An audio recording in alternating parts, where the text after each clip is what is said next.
your charitable organization. All right. So at the top, you have the date of the fiscal year, which is usually January through December, right? December 31st, or January 1st through December 31st of the tax year. In this case, we're using a 2024 form. So we choose the 2024 tax year or fiscal year. We put the name of the trust, right? We put the name of the trust. And then whoever you name as the trustee, which is usually, whether it be your basically whoever you decide to be your trustee, which is also called your fiduciary, right? So the fiduciary of a trust is known as the trustee, essentially, whoever you're entrusting to take care of the trust, basically, right? And so in this case, we have a trust company A, that is ultimately being a fiduciary, the trustee of the trust. And then you put the address of the fiduciary. Notice how we don't put the address of the trust itself. We're putting the address of the fiduciary on the tax return. So we put, 123 Main Street, for example. Then every trust that you have has a tax ID number, a tax identification number. And so we would go ahead and put that in section C.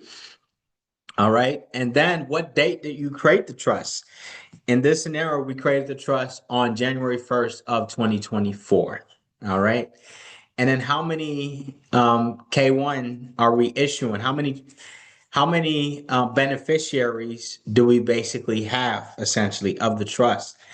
So I know with these trusts, usually we set it up to where you're 98% owner, or I'm sorry, your family trust is 98% owner, and then you're the 2% owner. So in that case, you would actually put two K1s, right? Two K1s essentially, because there's one to your family trust, and then there's one that's going to you, essentially. All right. And then this would be the first year of the return. So we do want to check the initial return box, because in this case, 2024 was the year we created it. And so that means that 2024 is the first tax year that we are utilizing this trust for. All right. So how does it work? So basically with the trust, you want to list all your income sources. So for example, with this trust, it earned interest income of $7,500. All right. Maybe it has money out there that's in a bank account. And so it earns $7,500 in interest income. All right. What happens if this trust owns your business, like a Schedule C business, where you're an LLC, taxes a sole proprietorship? Well, guess what? Then you have to attach what we call the Schedule C, just like notice how we even use the same form, the 1040. The Schedule C is the form that reports the income and expenses of a single member LLC that is taxed as a sole proprietorship. All right. So let's say you have a trucking company and you make $100,000 in revenue per year, but you have write-offs of $75,000. Well, then you have a profit of $25,000. But your trucking company is owned by the trust. It's owned by the trust. And so that means that you report it on this tax return, the 1041, instead of the 1040 individual, your personal tax return. So that means that you would attach the Schedule C to this return and not to your normal 1040 personal tax return.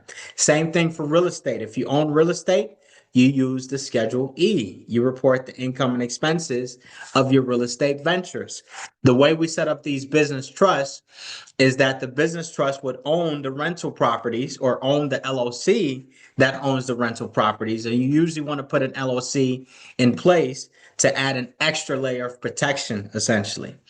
All right. And so the business trust would own your rental properties as well through the LLC. And so that's why we put the Schedule E on this return as opposed to your regular 1040 individual income tax return. Same thing for any capital gains. You sell stocks, you sell real estate. Well, all of that goes on this 1041 individual or 1041 trust tax return as well. All right. And that shows any stocks that you own. And get this, anything that you see on here, you should probably own it with the trust as well. So don't buy stocks in your personal name, buy the stocks in your LLC's name that is owned by the trust. Hey, if you want to own it directly by the trust as well, that's fine too. Where your stocks are owned directly by the trust, that's fine as well. But anything you see on here, your dividends, your business income, right? Your capital gains, your stock sales, your rents, your royalties, your partnerships, real estate, farm, if you own a farm, right? All of that, anything you see here, you should probably have it owned by the trust so that everything gets reported on the trust tax return. When you sum all of this up, that will lead to the total income, right? The total income of the trust. All right. And so all of that will sum up to the income effectively of the trust, right? Now, let me repeat it one more time. Where do your tax write-offs go? They go on the form of the respective business that you own, essentially. So you may own 5 businesses, right? And you may have 5 Schedule Cs, all right, or 5 partnerships. And so those basically ultimately get reported when we talk about paying any taxes. That all gets reported on this trust tax return, the 1041. All right. Now, what about expenses directly related to the trust? That goes in the deduction section. What about money that you pay to to your trustee, your fiduciary? That goes on the trust tax return. This one, I would say this one, we usually see it go on your family trust, right? So your family trust is where you would ultimately have the charitable deduction.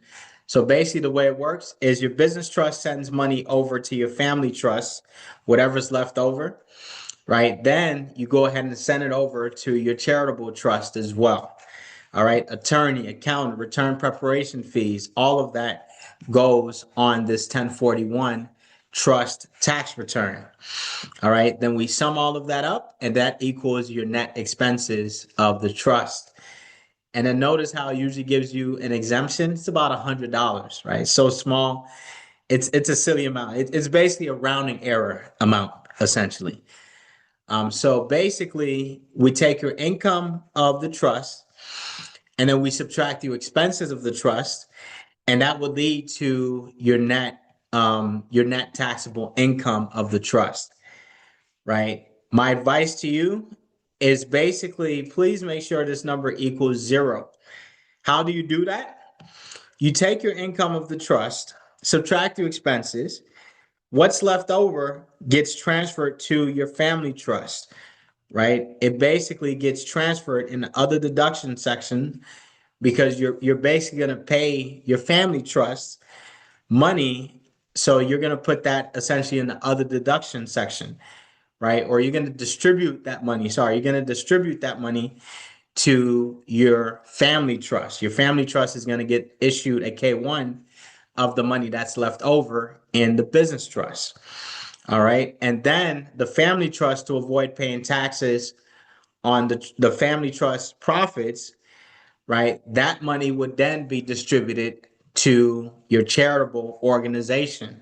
So that charitable organization would also get a Schedule K1 as well. And we know the charitable organization is a non-taxable entity. And that's what makes the strategy so powerful and so beautiful, is because we know if money is left in the business trust, you're paying a tax of 37%, right? That's the tax rate for trust, right? But to avoid that, we're going to transfer that money from the business trust to the family trust. So this number should be 0, basically. And then that family trust, you're going to use it to pay for your day-to-day expenses. Now, you should be doing these things throughout the year, by the way. When I say transfer money and move money around, all of that should be being done, throughout the year effectively to make sure everything is clean. All right. But your family trust, which pays for your house, your car, all your medical bills, everything that's personal related that you can't claim as a business deduction, that would go on the family trust tax return or the family trust side of things. And then what's left basically from there, we also show a 0 profit, 0 taxable income on the family trust tax return. And then what's left over, we donate it to your charitable organization. And that's where you'll see a number here in the charitable deduction section. And that's how you can execute a strategy with the three trusts where you don't pay any income taxes legally, right? You don't pay any income taxes legally. And so I know that's a lot of information. And the reason why I like to save a ton of time for some Q&A is ultimately so that you can answer any questions and basically allow us to get more thorough on this discussion, right? This, what I just covered, is how the trust tax return works, how it should be structured. And so, Christina, thank you for putting that form in the chat. So anybody who's interested in services or needs help with this trust tax return, which is super, super complex, you can fill out that form, the link that's in the chat. And with that being said, I would love to open up the floor for some questions because I know the last time I was here, I mean, we took a lot of time answering questions. So I want to leave with you today a full 40 minutes of Q&A. And so I'll pass it back to Christina and the team, and let's get into some questions, some Q&A. All right. Let's get into some questions. All right. So it looks like Miss Monet, you have your hand raised. Please go ahead and unmute yourself. Yes. Hi, how are you? Doing good. Doing good. How you Good. doing? I'm doing well, thank you. That was an excellent breakdown of how to flow it between each trust, so thank you for that.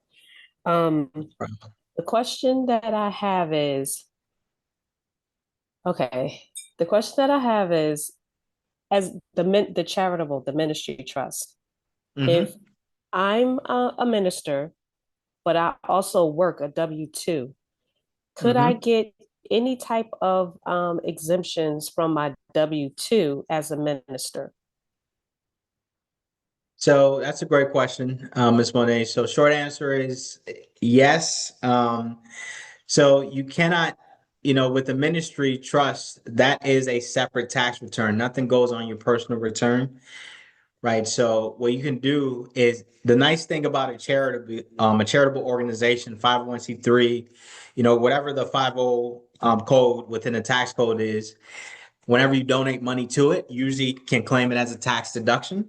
So if you donate money, let's say you're giving money to your ministry, then yeah, you can claim that as a tax deduction. And the part that I even failed to mention is that anything you do donate to your charitable organization is a tax deduction in itself as well. That money doesn't just go to waste. If you, let's say you donate at your personal level, let's say you forgot to transfer money into your trust and you now have to donate out of your personal bank account, then that donation is tax deductible as well. Right. So it's not a quote unquote exemption, right? That wouldn't be the most appropriate terminology to use, but it is a charitable tax deduction as it relates to charitable donations, essentially. Okay, thank you. Yeah, no problem. No problem, Ms. Monet. And I do encourage you to, if you're not already a client, please check out that link that's in the chat. It takes you to a quick 1 minute questionnaire, just 1 minute or so, that allows you to, do business with us, have services. And so anybody who's interested in finding out more about what we're talking about tonight, maybe your question doesn't get answered, at least you can fill out that quick 1 minute questionnaire so that we can be able to go deeper into your questions. Diana Hassan, please go ahead and ask your question. And it looks like, there you go. Well, can you hear me okay? We can hear you just fine. Okay, great. Um, very, very good course today. I learned so much. Um, what I want to know is, will transferring the business ownership to the trust cause my business to no longer be eligible for certain grants and loans that are like for women or for people with disabilities or underserved community members, things like that? Can I get SBA loans still?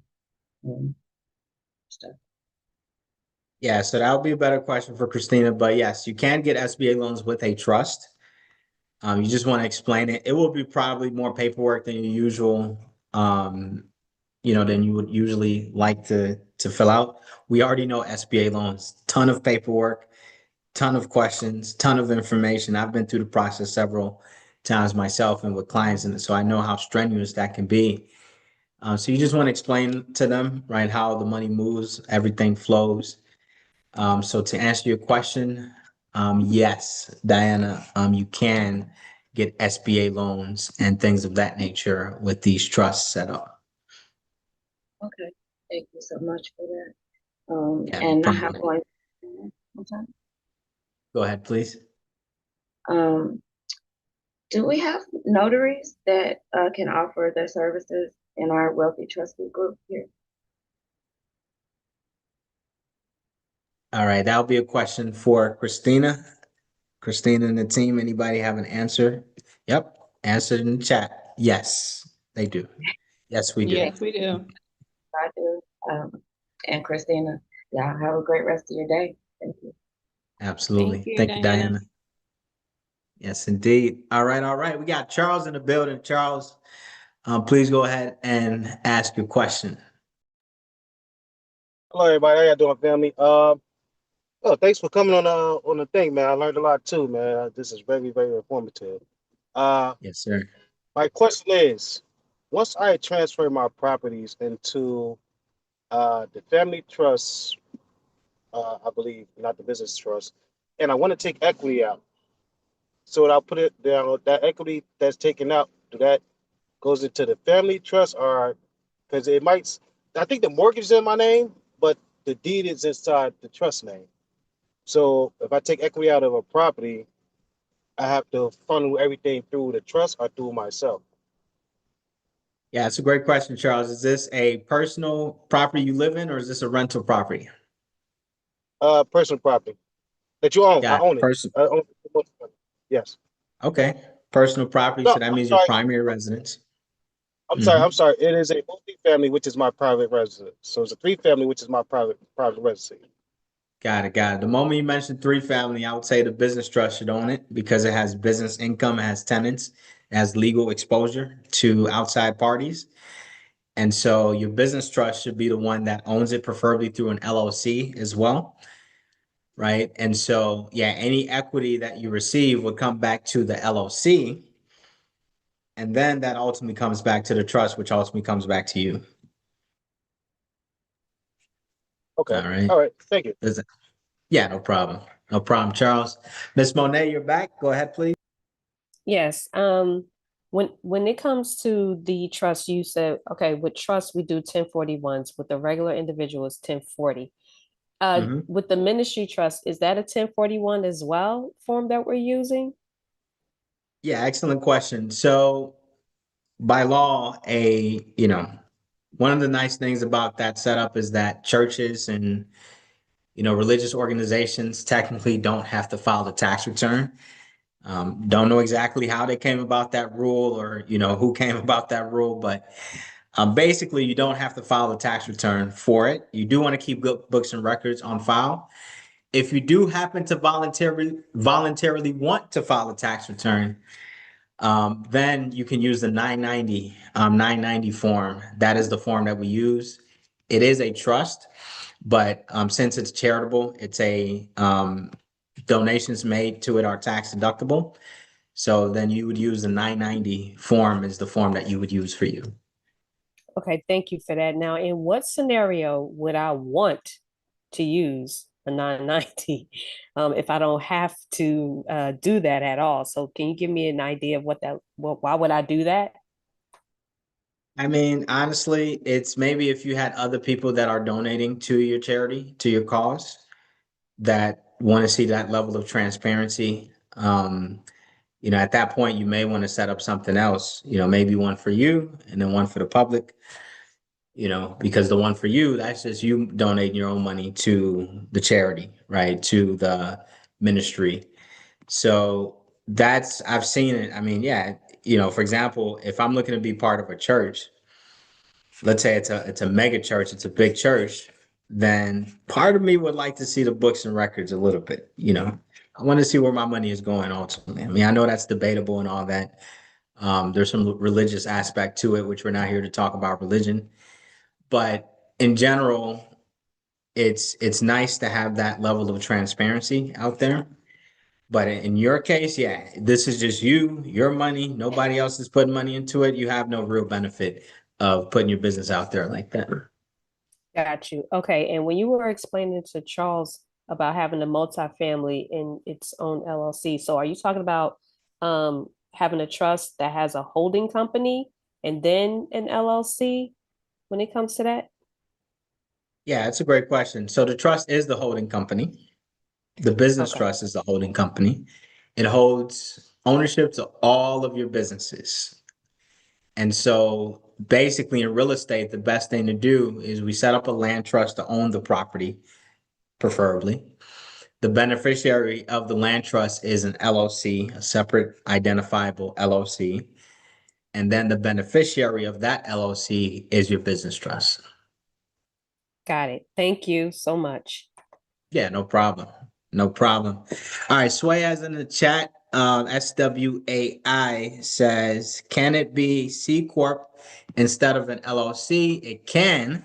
A lot of the answers to the questions today, you'll notice it can, right? It's possible. The real question is, should it, right? Should it? Should it be a C Corp? No, it should not. It should be an LLC. C Corps are subject to double taxation. They're more complex to operate. And C Corps are usually for if your business has a profit of at least $400,000 or more, which technically speaking, you wouldn't even need it in this scenario because your trust is already a tax shelter. The C Corp, we usually utilize it as a tax shelter, but you already have a tax shelter anyway with your business trust. So there's no need to put more complexities to this by setting up a C corporation. A C corp is basically a trust. It just is not legally a trust. All right. Charles, you got your hand raised again. Go ahead, please. Uh, Real quick, another question. So if the mortgage is in my name, do I have to let the mortgage company know that it's now being owned by a trust, and the trust will take over the mortgages? So basically, so can you repeat your question just one more time, please? All right. So the mortgage. So my financial responsibility is to pay the mortgage. It's in my name. The mortgage is inside my name.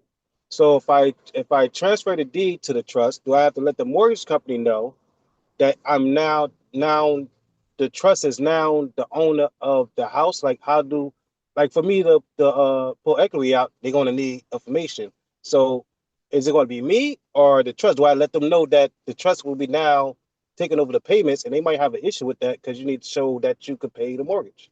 Am I correct? Yeah, it's a great question. So yeah, if you're refinancing your loan or you're pulling out equity, yes. I mean, you will need to disclose who the new owner is and everything like that. So basically, what Charles is referring to is a quitclaim deed where you transfer the title from your personal name to the LLC name. Now, keep in mind, Charles, the trust does not own the property. It is the LLC that owns the property. The trust owns the LLC that owns the property. All right. And so basically, the trust just gives you that extra layer of protection. It gives you the privacy and it works well for this whole three trust tax mitigation strategy, basically. So to answer your question, will the lender eventually know or have to know? Yes, they will. You just let them know your intention, what you're trying to do, and then they'll work with you to get everything situated. Okay, thank you. Thank you very much. Appreciate you, bro. Yeah, no problem. Absolutely. All right, we got some. Let's see. Miss Monet says, "Thank you for adding this segment in, Christina, and thank you, Mr. Badu, for your time. Very valuable. Thank you, Miss Monet, for joining us today. And once again, right, everything we're sharing today is very critical, very important information. You know, this is, I mean, the stuff that you have access to right now. Still to this day, less than 1% of the entire world is even knowledgeable about what we're just talking about now. Back then, it was 1% of 1%, right? 100 years ago, 50 years ago, it was 1% of 1%. And so you're truly getting information that is so valuable to the point where it's very rare to even listen to this type of information. But guess what? Information is only as good as. It's only as good as what you decide to do with it, right? So my advice is if this sounds like something where you should be working with a professional like our team, please, right, click that link that's in the chat. And at a minimum, let's have a conversation, right? At a minimum, let's have a conversation. Just do a 1 minute questionnaire that lets us know about yourself and how we can best assist you. We work with a lot of different clients, a lot of different folks in Christina's community that have reached out. Right, we're working with them, or we're in the process of working with them, and we would love to help you as well. All right, Rudy, you got your hand raised. Please go ahead and ask your question, Rudy. Hello, hello. So up until today, I was very confident, but it's quite a bit I'm gonna have to learn. So my question is, I don't know if it's for you or for Christina. How would we set up the like our house so we don't have to pay any more taxes on it? Like under what trust, and would it go through the 1041? Yeah, that's a great question. So keep in mind the 1041 is just the name of the tax return that we utilize for the first two trusts, right? The business trust and the family trust. Mhm. Now, Rudy, I'll ask you the same question that I asked, Charles earlier.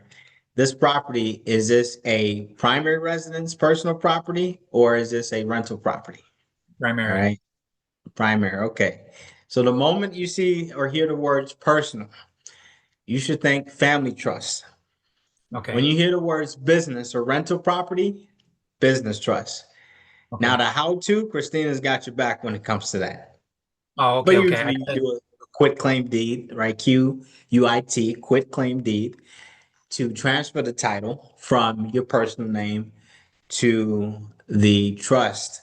Now, this one, I would advise that you get some type of clearance from the lender, because some lenders will not allow you to directly transfer it. So, due to legal reasons, I mean, this is an irrevocable trust, an irrevocable trust, meaning that sometimes with irrevocable, you can't even sue it. You can't attach judgments to an irrevocable trust in some states, for example. So a lender might not even be able to foreclose on the property if they cannot, you know, if they can't come after the trust. Yeah. So that's one of the things. I mean, Christina would definitely have a better answer as far as the legalities and the logistics and all that stuff. But your family trust is who would own it ultimately, because it is your primary residence. Okay. And then another quick question: would uh, like if we sit down and talk, and depending on how much it would cost yearly, do you also charge like to teach people like how to do their 1041s, or that's not something y'all I do? mean, if you want to become a professional at it, we can put you in a program. But to teach you how to do the form, not quite. You would have to come to a workshop like this, right? But we Okay. do train people on how to do this as a profession, as a business. Okay. Okay. All right. Sure, Thank absolutely. you. No problem. Thank you for that, Rudy. Great questions indeed. Deborah says, I have hired a registered agent company and they have provided me with an address. Can I use that address to put onto my trust documents? And I would say this, right? I know Christina probably has a better answer than I do, but a lot of the answers to the questions today about can I, usually it's yes, you can. You can do anything you want, right? So yes, can you? You can. Should you? That is up to debate. Christina, would you happen to have the answer to that question? So, even if you have a registered agent, the trust needs to have its own address. So you should not be using the registered agent's address as the trust address. So the trust should have its own address. We recommend that you guys set up a virtual address to receive mail for your trust. Yes, indeed. There you go. Nice and easy. Nice and easy. Thank you for that, Christina. All right. Mandy says, just an FYI, in real estate, to create a new way of creative finance. And I love creative finance. And by the way, we do also own a real estate investment company. And they're putting the property in a trust, but making the owner 10% owner of the trust and the new buyer 90%, so that the transfer into a trust is not considered a quote unquote sale and has less chance of triggering the balloon payment section, right? Due on sale clause, essentially. Hopefully that made sense. I understand it. And so thank you for that information, Mandy. All right. Any other questions? I like to save a lot of time for Q&A, right? Because I know, we've done this time and time again. We always run out of time in the Q&A section. So today I wanted to leave more time for Q&A to allow for any contingencies or anything like that. And so let's see here. Mandy says, yes, sir. You explained it well. Thank you. I forgot the name. Due on sale clause. LOL. It's all good. Thank you for that, Mandy. Any other questions? Any other questions, please? Willie has a question. So his question says, how much is the services to do both taxes for the family trust and the business trust? Absolutely. Thank you for that, Christina. As with most answers to that question, it depends. It does depend. I can give you a range. So I usually don't like to quote prices in workshops, webinars, and all that because our pricing is truly customized. It is tailored to you specifically. I can give you a range. I can give you a range of what this would potentially cost. And we do have a new pricing for our firm as of October 1st, 2025. So this is just timely. But let me just give you what the pricing would be, just as an example, right? So if you have a 1041 that generates $90,000 in revenue, it would be approximately $1,000, right? $1,000. If it's six figures and above, you're looking at $1,500 for that trust tax return. So that's just an example. We go based off revenue, how much revenue that the trust generated. That's how we generate our pricing. So to answer the question more directly, it depends. But I just gave you some examples of what it could potentially look like. All right. Any other questions? Great questions so far. Any other questions? All right. And I think SWAI Another as Swaz. Go ahead, Charles. Um, so the payments for this self-wealth training, I use this on my taxes too as a deduction. Am I correct? 100%, yes. Okay. Absolutely. And that would go under your LLC, which would ultimately be owned by your business trust. All right. Sway did ask a question. Can you add the beneficial interest of the house into the trust while the LLC owns the house? Um, Going back to the usual answer. So there's a few usual answers when it comes to this. It depends.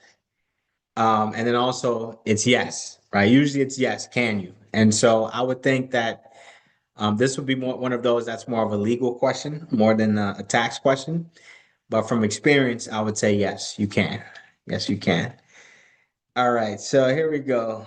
Let's see. Mandy says decent pricing to offload the stress and time it would take to learn how to properly do this. Yeah, 1000%.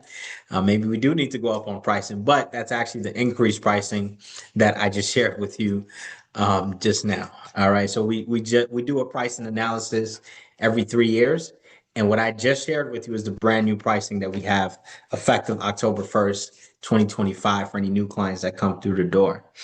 All right, Rudy says, I thought it would be way more. That's awesome. When we had our biz, the CPA took us for 4,000 one year. Yeah, that is pretty hefty if we're talking about just tax preparation, tax filing. Usually you would want some tax planning included in that level of pricing as well. So it all depends on the scope of the service as well. Tax preparation versus tax planning. All right. Jerry, go ahead. Ask your question, please. Hi, good afternoon, and thank you very much. My question is the Schedule C that you said we should put the Schedule C on the trust tax return. We don't include it on the personal tax or the business tax return? Yeah, that's a great question, Jerry. So the scenario would be if the trust owns your LLC, which should be the way your business trust, which is a holding company effectively, it holds assets, it holds all your business assets essentially, but you have an LLC in the middle to create extra layer of protection and that direct transactional business with customers, right? The LLC is the Right. front facing with customers. So that LLC, assuming you chose and you elected for tax purposes for it to be taxed as a sole proprietorship, then if it's owned by the business trust, then yes, you would use the 1041 tax return. It's the same form, by the way, the same exact format, income, expenses. Let me actually pull up a Schedule C here. But Okay. basically, yeah, it's the same format, same everything. It's just we're using it for the 1041 instead of the 1040, right? So The my 1041. my follow-up question is, do I Mhm. file a 1040 for the business tax? I mean, do I file both returns? Return for the LLC and a return for the trust? Yeah, it's a great question. So if Does you're that using the make Schedule sense? Okay. C, yeah, it makes sense. If you're using the Schedule C, that means your LLC is a disregarded entity for tax purposes. That means that it does not file a separate tax return. Everything goes on a trust tax return using this form, the Schedule C. Okay. Absolutely. I'm, Absolutely. I'm, Notice how the I Schedule hope C can be used. I may contact you and ask this question again because I'm a little confused. I just want to make sure, do I file both tax returns? Because the Yeah. business is generating the income. Yeah. So that's a great question, Cherry. So basically, for your trust and your business, you're going to file your 1041, right? Just one tax Oh, return. okay. Okay, just one document for both. Exactly. But for your personal taxes, for anything you still own, like your W-2 income, you file a 1040 like everybody does in the US. Okay, I don't own a 1040, but right now I've been filing for my business tax because Sorry, Cherry, can you, one more time, can you please unmute yourself just one more time? I'm sorry, I thought I was unmuted. I'm No, sorry. no, it's all It's a good. It's all it's good. a LLC, but right now I'm Mhm. the only employee and I'm generating my income through consulting services. So I've been filing the 1040 Mhm. and the Schedule C because I have the business. So Yeah, when so I that's the thing, Cherry, is that when you say and, you're actually just filing one tax return still. cor- It's just that correct, your Schedule C is your 1040 has a section called the Schedule C. So correct. when you're talking with lenders or you're talking with anybody, I would not say you're filing two tax returns. You're filing one tax return that has multiple schedules, right? Yeah, I understand Exactly. that. I was just Exactly. trying to So understand how I would do it for sure. So for the does trust. your business, your LLC, is it owned by the trust? Is it owned by you personally? Right now, the LLC is owned by me personally. I haven't completed my trust setup yet. Got it. So then you would use the 1040 in your case. Schedule C Okay. on the 1040. So when I set up the trust and transfer the business into the trust, it would Hmm. be the 1041. Exactly. You up level one, become one part Okay. of the 1% Okay. because of that. Great. Great. Let me quickly do that. Thank you There so you go. much. Yeah. Yeah, no problem. And notice the form name, by the way. Let's really talk about this. It's the 1041. They're doing you one better than the 1040. You're part of the 1% club now because less than 1%, the top wealthy, the 1%, are usually the ones that are using this form. That's why they call it the 1041 because you're up leveling one and you're being part of the 1%. All right. Celise, you got your hand raised. Go ahead, please. Yes, sir. Thank you. I just have a quick question. So if we've set up a trust, the family trust and the business trust, do we Mhm. add ourselves as a beneficiary and then we'll receive a K-1, which will then get transferred over to our personal taxes? So usually, that's a great question, Celise. Usually your family trust is 98% owner of the business trust or the beneficiary, right? 98% beneficiary of the business trust, and then you are 2% beneficiary of the business trust. So yes, you both will receive K1s. Your family trust will receive a K1, and you personally will receive a K1 as well for your respective share of income and expenses. Right. And so this will help us still reduce our tax liability on the personal side. Correct. Now, the person, Okay. yeah, that is true. I mean, basically, the goal of this is not to really have anything on your personal, but to maintain control of the trust, you usually have to have some type of ownership. So that's why we use 1%, 2%, right, 3%, whatever the case may be. So yes, you are saving money on taxes on your personal tax return for sure. For sure. Thank you. All right. Yeah, no problem. Thank you for that, Sleece. Appreciate you for sharing that and asking that. Miss Monet, you have your hand raised. Go ahead, please. Yeah, okay, from what you just explained, whether it's a 1041 or 1040, your Mhm. LLC is going to be on it as a Schedule C. Correct. Okay, Assuming so that's how you elected to be taxed. There's also an LLC tax as a partnership, which has two or more members. An LLC tax is an S corporation, which is not applicable in this scenario because this type of trust cannot own an S corporation. And then there's an LLC tax as a C corporation. So assuming you're in a default where you chose LLC tax as a sole proprietorship or Schedule C taxes. okay, so then you answered my next question about the S corp. So this type of an S corp cannot be held in a business trust. Correct. A business trust, an irrevocable trust cannot own an S corp, or in other words, an S corp owner cannot be an irrevocable trust, unfortunately. Wow. Okay, thank you. That was a good one. Thanks. Absolutely. Yeah, no problem. And keep in mind, you don't even need the S corp at that point, because think about it, in that you're zeroing out your profits on the business trust side, so you pay no taxes anyway. Then you're zeroing out your profits on the family trust side, so you're paying no taxes anyway.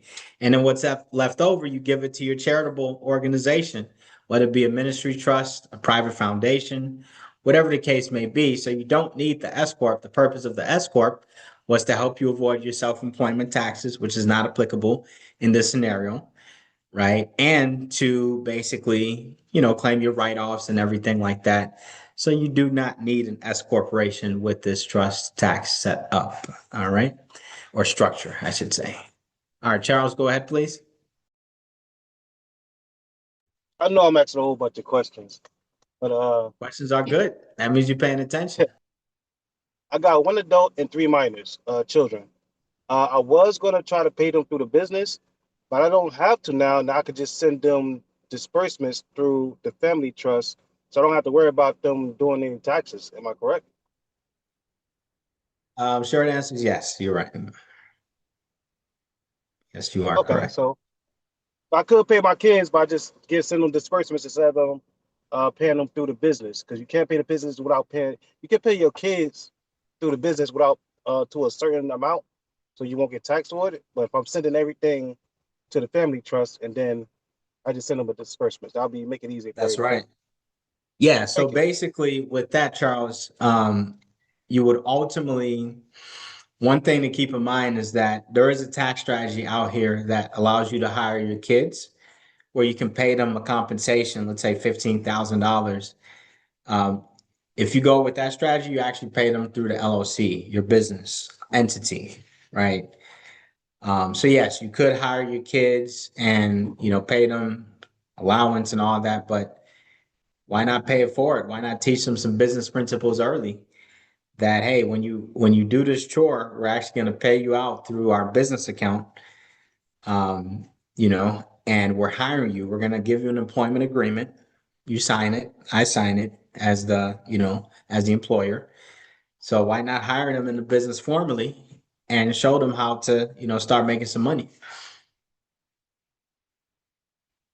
All right. Yes, sir. All right. All right. Go ahead, Rudy, please.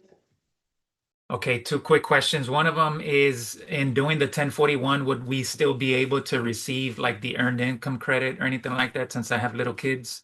Or all that disappears? Yeah, it disappears, unfortunately. That's one of the downsides. Not that this has many downsides or anything like that, but here's the thing though, if you have W-2 income, then you can still qualify for the earned income.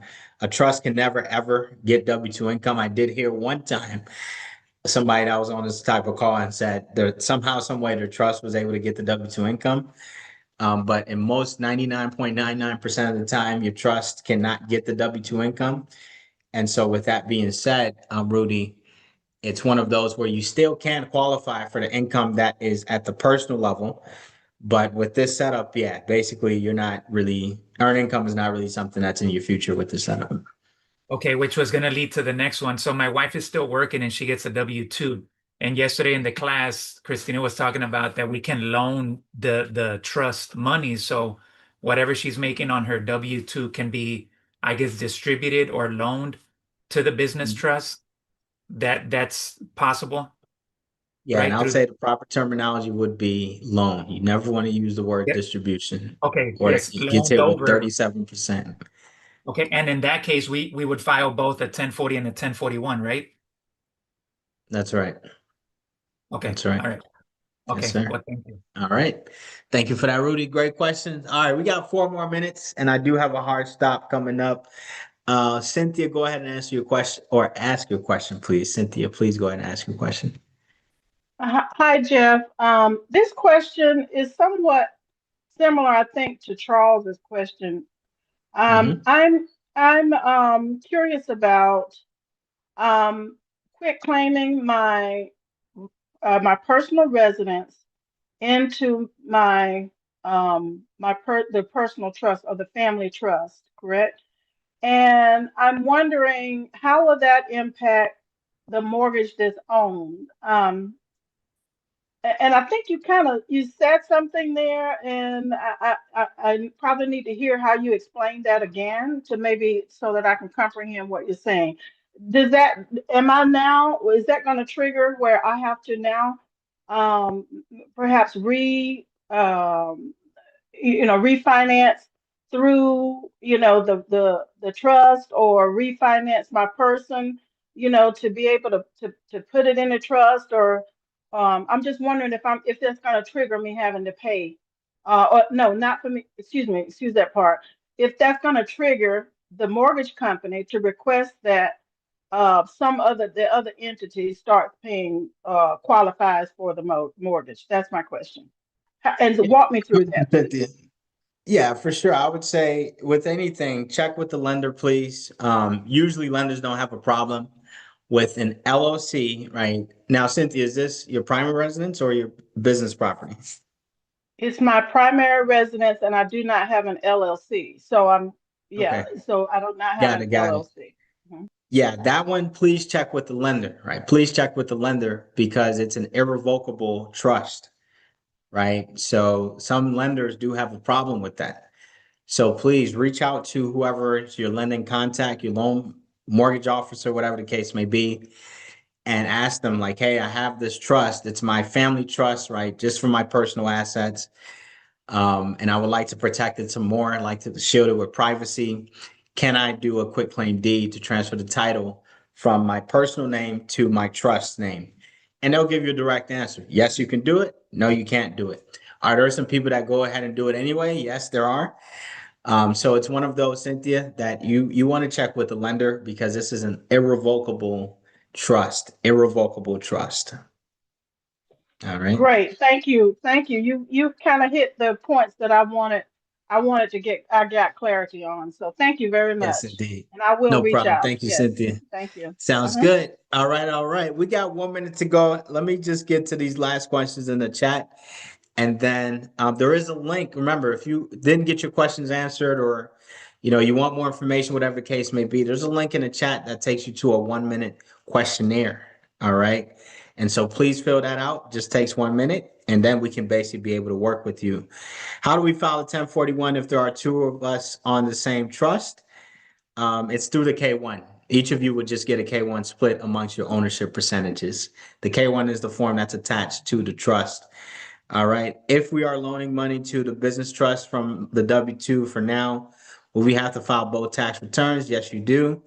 I have a C Corp as my parent company that my trust owns. What's the best way to handle my taxes? I'm aware of the double taxation. Simply, your C Corp would be owned by the trust, and you would file both an 1120 C Corp tax return and a 1041 tax return.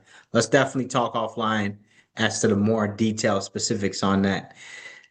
Sway says, so wait, my irrevocable business trust cannot own my C Corp. Yes, it can, right? Yes, it can. So we said S Corp. S Corp is what we said.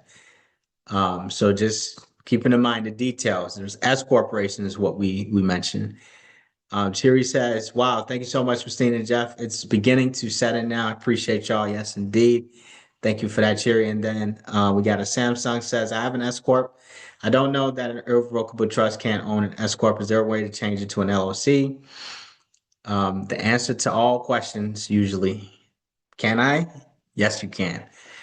All right. So yes, you can. And yes, Sway, answer the question. Yes, all you'd have to do is revoke the S Corp status, and that's it. All right. So with that, let me pass it back to Christina and the team. Definitely appreciate everybody for joining, listening in. Great questions. Remember, we put a link in the chat. None of this means anything if you're not taking action. So please take some action. Fill out that quick 1-minute questionnaire, and we'd love to work with you at a deeper level. Thank you so much, Jeff. I appreciate you coming on and pouring into the community always. So you have a highly favored day, and you guys go ahead into the chat and click on the link so that you can get more information about your specific, tax structure. So thank you. Amen to that. Thank you, Christina. Thank you, everybody. You're See you welcome. all. Take Thank you, care. Jeff. Thank you. Thank you. All right, guys. So we are going to continue on with Q&A. So if you have any questions for me, then you can go ahead and ask me your questions based off of the information that we went over today. And then from there, we are going to land this plane so you can start your weekend. TGIF. So Monet has a question. Yes, hi. Good day to you. Hi, Monet. Thank you so much for adding a tax segment, because I know there was a time there wasn't one, but this was a great addition. So I'm excited that you did that. Thank you. Appreciate you for yeah. saying that. Thank you so much. Yeah, I see how you try to stay more up to date with the needs of the people as time goes on. So Absolutely. yeah, you're keen on that. Yeah, we definitely take your feedback, so we appreciate it, and we actually implement what you guys need. Yes, you do. So my question is, he had mentioned that your family, when it comes to the business trust, your family trust should be the 98% beneficiary, and you should be 2% of the business trust. That's if you personally want to receive distributions. So everyone's tax situation is different. So if you want to be a beneficiary of the business trust, you can. So I just set up a business trust for someone, and they actually made individuals as a partnership, and they made individuals the beneficiary. So I'm not saying that a human cannot be the beneficiary of a business trust. They very well could be. So if you want to appoint that, you can. So every single situation is different. So we have a student who he's going 50-50 on real estate, and the other person doesn't have a trust. So they made their children the beneficiaries because they don't have a family trust. Okay, thank you. Yeah, every scenario is different. So is that something you want to do, Monet? No, I just didn't know that was a thing that could be done, but no, I don't. Okay. All right. Next we have Rudy. Okay, two quick questions. Hello, by the way. What's up, Rudy? What up? Okay, so my questions are, I heard you earlier saying that if we don't have a title in hand, we cannot transfer it into the um yeah, transfer it into the trust, correct? Like a car? Yeah, yeah, that's Okay. correct. Yeah. So how is a house able to be transferred into the trust if do you know That's what I a mean? wonderful question. Yeah, no, that's a wonderful question. Do you have the deed to your property? Yeah, we already paid it off. But I'm just asking in general, why one and not the other? Okay, so do you have the title to the vehicle, yes or no? Like in one particular vehicle, no. The other Okay, ones do. so how are you able to transfer the title to a vehicle that you don't have the title to? Okay. Well, no, you can't. But I thought you could put them in there, and then in case I died, the family would still keep it. But okay, but not You even the can't, house, right? yeah, no, no. So you need the title to the vehicle in order for the vehicle to be legally owned by the trust.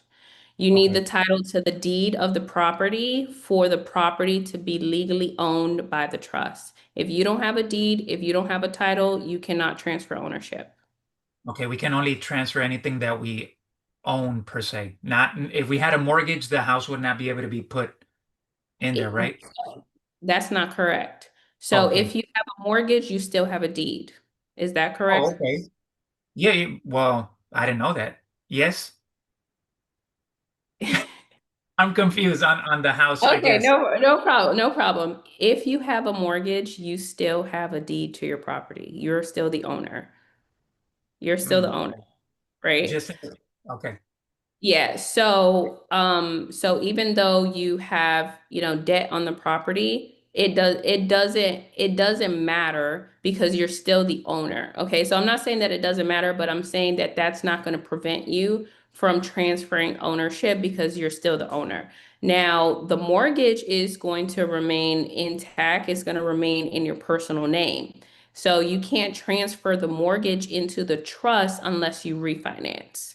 So some people they want to refinance, some people don't want to refinance. If you don't want to refinance, that's fine. Your mortgage is going to remain intact, it's going to remain in your personal name, it's going to remain on your personal credit profile, and all you have to do is contact the lender to let them know that you want to update the what is it called? The financial responsibility to a third party, which is a trust. Okay. So you're not going to be financially liable for the mortgage. The trust is going to be financially liable for the mortgage. Okay. So, and I'm guessing wealthy people owe a bunch of properties, put them in the trust, and if they pass, they get paid off, correct? Or no? I thought I had heard that somewhere. But you're saying that the property gets paid off when they pass? If the trust has the deed inside. Not necessarily, no. So I'm not gonna say that that's a yes. So sometimes, like what you heard yesterday, if you have a life insurance policy on you, then that life insurance policy will pay off the property. So you might be kind of putting all of that together. Okay. But there's no like automatic way to say, hey, I died and now the house is paid off. No, there's still a mortgage, right? Okay. So now, if you had those stipulations in your life insurance policy, then yeah, the policy will pay off the mortgage. But those are like little technical things, Okay. so it depends. Okay. But And then it's not like a magical thing that happens. No, like, do you know how many people die and their mortgage is still racking up every month and their family is scrambling? Like, how are we going to pay this mortgage? Or we don't even know who the lender is, or we don't even know, how this is paid off. It depends on the type of mortgage. There's so many different types of mortgages too. okay. I thought the trust would like poof, take care of it per se because I died. Okay. And then the other one was, I think you had mentioned it before, and it all depended where we put it. So if I don't want to pay property tax anymore, I can put it in the family trust, and then I go fill out a paperwork at the appraisal, or no? No, I still absolutely. No, no, no, no, no, no, no, no, no, no, no. Okay, so property taxes are required. Okay, you got to pay property There's taxes. no, okay. There's no way So, around it. so I'm not saying that there's no way around it. What I'm saying is that this is what I tell people. Okay, what you choose to do, Rudy, is Yes. up to you. Okay. Okay. Okay. Okay. If this is your primary residence, it should go inside of the family trust. The family trust is a for-profit entity, Okay. right? And so because it's a for-profit entity, you have to pay taxes. Okay. Okay. So now who's responsible for those taxes? If it's going into the family trust, and the property is owned by the family trust, then the family trust is responsible for paying taxes on that property. So all financial responsibility belongs to the trust. Okay. Now, I will give you a scenario, for example. We have a community member that she has a piece of land and she does retreats on her land, right? So she brings people to the land. She does healing work. She does all of this stuff that is nonprofit. Okay. Mhm. So her property, the land is owned by the ministry trust. Okay. Okay. Um, and now there is a building on the property and she lives in that building. Okay. So, now because the property is owned by a nonprofit and there's nonprofit activities happening on that piece of real estate, it qualifies to be tax exempt. Now, I'm saying it qualifies, right? So that means that you actually have to go through an application process. So you have to go down to the county, you have to apply for property tax exemption for a nonprofit. You do have to prove that there's activity that's happening. Sometimes they ask you for seating arrangements. They ask you for assembly protocols and procedures. They ask you if you're hosting any meetings or services. They ask you for proof, and you have to Okay. provide proof. Then you have to wait for the county to approve it. And then if the county approves it, you are exempt from property taxes due to the nature of how you're operating that piece of real estate. Okay. Okay. All right. Well, then we're gonna turn our house into a church. Thank you. That was awesome. Okay. I drink to that, Rudy. Yeah.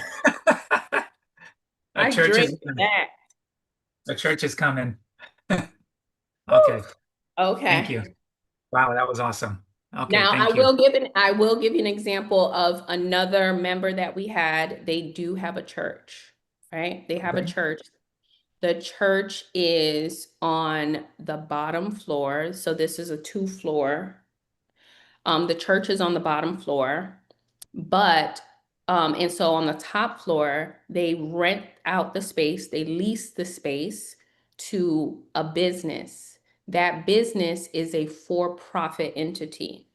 And so Okay. because they lease the space to a for-profit entity, the county denied them. Oh man. Okay. Exactly. So they would have to, Kick them pretty out. much Yeah. terminate that lease in order for them to qualify. So, and this is a legitimate church, but remember, it's very strict. And so you have to Oh, be able to navigate through this correctly, okay? yeah. Yeah. We were Okay. trying to get we were trying to get exempt one time by getting goats at our house, but they said we would have to have them for 5 years and show that we had them for 5 years. So I was like, no, to be agriculture or whatever. Yeah. Or You could something. you could also get exempt if you like if you turn your property into a cemetery. So if you bury a body there, you can get exempt. I did think about that because I saw Mm, how Trump put his ex-wife in there one you of go. his yeah. There you go. There you go. Okay. Well, some of our chickens died, so maybe now just so okay, thank you, thank you. All right, you're welcome. Okay, next, we have Miss Lisa. Hey, Miss Lisa. Well, hello there, gorgeous. How are you? I'm doing great, gorgeous. How are you today? Could be better, but same old shit, but different day. Yeah, you look good, Miss Lisa. No, I do not. Stop it. That's why I don't even like to put this on. Okay, I got a few questions. Yes, ma'am. All right. With the LLC, okay, now if it wasn't being used, like say for a while, it's in a different state also. But if it wasn't being used, how do you go? Do you go on the Secretary of State and just, or the IRS to get it reactivated, say? You go through the Secretary of State to get it reactivated. All right. And what was that? It was just the Secretary of State website? Is that all that was? Yeah, so just Google Secretary of State and then whatever state that you set it up. So whatever state that is. Okay. And if it ain't under like a specific name, say that doesn't matter. Like say if it wasn't under his name, you know what I mean? We're not showing that because we want to keep everything private, Mhm. like it doesn't have his name. It just has the name of the company. Mhm. Yeah. And I was vice president. My trustee is the secretary and he's the president. So do we take, I mean, not under the secretary. It's not under like that. It's just under his name. Mhm. So do we take, and the address is different also. We use the virtual address for the company, correct? Correct. Okay. All right. We got that. All right. Now say with the title that we're putting stuff into the trust, a boat, how do you go about doing the same thing with the deed? Yeah, it's just like a car. It's just like a Okay. car. So it's for any type of those like motored vehicles. So All a right. boat, a But you need the boat. title though. But so right now we're in the process. We're in the process of getting one. It's abandonment boat. So we Okay, have yep, it. absolutely. Yep. So when you get the title, you're able to transfer it. Yep. Okay, very good. All right. And I'm working on that fidelity. Like I said, I could do it right online, but I just wanted to make sure I'm doing it right. You know what I mean? So I'm not. Absolutely. Yeah, Because just call. but you have an account, they show that if you have an account, you go through that and they have my social security number technically for all my other accounts. Would they add that to it or no? I just So, put my so that's EIN. yeah, so that's the thing with financial institutions that if you already have an existing account with them, then they Right. want to merge your existing account with the new accounts that you're creating. So really, technically, I really can't just go in there and do a separate, say a new account for the trust, right? So if you have a co-trustee, then that co-trustee that doesn't have an account with Fidelity will have to set it up for you so that you can have it separated. Well, we have a joint account for the cash management Yeah, so account. this is your co-trustee, correct? Yeah, she's my trustee. I'm her trustee. So yeah, Okay, and so grants are her, okay, are you saying that she already has an account with Fidelity personally? No, just with me. We have a joint cash management account. That's Okay. it. So I can't. Yeah, can I put her on there though? I mean, can she go and put like a new account? You know what I'm saying? But she already has something established with Fidelity. No, it's me, but I put her on my account, my cash management account. You know what I mean? So Not with her, yeah, not with her okay. social security, not with her social security number or nothing. Oh, okay. All right. You know what I'm saying? It's Yeah, all under my social security, but nothing, she's just added to my joint account, cash management account. got You know it. what I'm saying? Okay. Okay. But So it doesn't sound like she has like a personal profile with them already. nope, So nope, if yeah. she doesn't, then she would be the ideal person to set up the trust account with Fidelity. Okay. And she's a grantor to one of my trusts. So I wouldn't put that in there if she's gonna put it in Fidelity. If she's a grantor, I believe she's a grantor to the business one, not the family one. So I would put the family trust in that one. Or can I So, put both, even with her being a grantor? You know what I mean? no, She- yeah, Okay, yeah, you can put both. you could put both. All right, because like I said, she's only a grantor on the one, and then she is the trustee. You know what I mean? Like we switched off with the grantor and the trustee. So hopefully I'm doing that right, but I'm going to run it by you anyway. So before I do, Mhm. put it out there. Okay. But in the meantime, I want this Fidelity one right away. So she could do that, even though I have her on my joint account. Yeah. Correct? Yeah. Okay. So I can't do it. I figured No. that. All right. Yeah, so what I'm saying is that if she doesn't have a personal profile, so I don't know if she has a personal profile. If she doesn't, No, then no, you she would doesn't. want her to be the person to set up the account. Okay. Yeah. And that she could get the EIN because she never, she didn't get any, she got an EIN for for herself, for the grant, a foreign grantor trust. She got a 98 EIN. But that's what I was going to ask you. Can we use any of these EINs with our trust? So every single trust has its own EIN. So the previous EINs that you have, I don't know what they're for. I don't know what entity they pertain to. So Okay, you need to have an EIN that's assigned specifically to your trust. Okay. So Well, I have I don't three. know yeah, I know. I have a private banker one. Um, I have a state one that I did because I started this with my mom. So her name is on top, my name is on the bottom, so I'm her trustee to that estate. And I also have a foreign grantor trust, EIN. So I don't know where I can use any of these, or I have to go back in and get get an EIN for every trust. You have to that get we're an doing. EIN. You have to get But- an EIN per trust. Those Okay. previous EINs that you have, you cannot use it on any of the trusts that you're establishing now. Okay. All right. Good. All right. I have my quotes of the day. Where is my book? Let us hear your quote, Miss Lisa. Yeah, I missed yesterday, man. I was so out of it when I got back from the hospital. Okay, yesterday's was, we make a living by what we get. We make a life by what we give. And the other one is, today, deal with the faults of others as gently as with your own. Wow. So there you go. Well, Yep. that sounds like grace to me. Amazing grace. Thank you so much, Miss Lisa. We You're appreciate welcome. you And I so love much. you, girl. And I could your email, I don't have your email. And Yeah.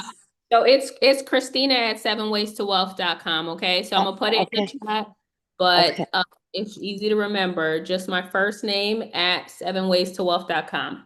Oh, good enough. I will be emailing you. Like I said, I'm going to Thank see you you. soon. Before you go to your trip. Before I go to Ghana. Yep, I'll be hitting you up. All right, doll. Thank you so much. Bless you, man. All you do, you're fabulous. I'm telling you. Thank and you. I am putting the word out there for you, big time. So I got a few going to be lined up. So not that I want. You, Lisa. Yeah, I love you. All right, bye, honey. Appreciate you. Okay. All right. Next we have Sherry. Hi, Sherry. Hi, Shirey. Shirey. Hi, Shirey. Hi, how are you? I see you're well. Thank you so much. It really is beginning to set in. It's taken me a while because it's coming up almost on a year, but it's beginning to set in now and to be a little easy. I was really hard on myself trying to get it set up, but I'm glad I didn't. My questions, and it's a couple. I'm glad that you didn't rush through it either, Miss Shirey, because this is a journey. So I don't want you or anyone else on the call to rush through this information. You want to do it right, and you want to do it right the first time. Absolutely. I'm so grateful for you and this program. My question is, for putting a business LLC into a business trust, should we only have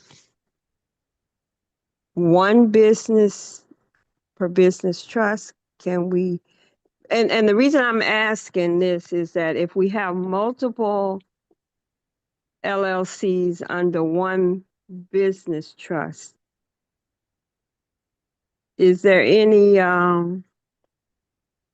what's the word I'm looking for? Any restrictions as to not doing that? Or would that be putting, if something happens and one of the LLCs gets sued, will it impact another LLC? Does that make sense? Yes, it does. So if one of the LLCs gets sued, it's not going to impact the other LLC. So it's going to impact the business trust. Well, then it's possible that the business trust will impact the other LLC. So it is a domino effect. Now, what I would tell you to do is the short answer is yes, you can have multiple LLCs under one business trust. Do you want to do that? It depends on the nature of the business. If you have a low liability business, then you can have multiple. If you have a high liability business, then it's highly recommended that you isolate that business and only have one business trust per high liability business. Okay. Okay. Because currently have a consulting business, but I was about to set up a product development business. I think I probably should have a separate trust for that. Is that Yeah, if correct? you feel like you should, then you should definitely do that. Okay. Now, second question to these is that the business trust will be owned by the family trust. As I'm So operating, we don't use the term own. oh, okay.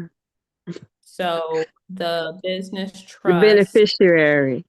correct, yes. Okay. All right. So the beneficiary for the business trust is the family trust. As I operate this current business that I'm in, which is in operations, would it be best for me to distribute, say I get paid every month from the consulting business that's in the business trust. How do I pay myself? Do I pay myself? Do I transfer the money or have the money deposited directly into the family trust and then pay my expenses from the family trust? Or do I do it from the business trust? It depends on what your expenses are. So you can obviously do it both ways. It depends on if they're personal expenses or business expenses. Well, So both. so all business expenses that is related to you is going to Mm. be paid out of the business trust. All personal expenses that is related to you is going to be paid out of the family trust. And I don't want to say all, but I'm going to say majority, not all, but majority. So when I get my consulting fee every month or my payments from my consulting services, I should transfer a portion of that over to the family trust to pay my personal expenses? So it wouldn't go that way. So the LLC doesn't transfer directly to the family trust.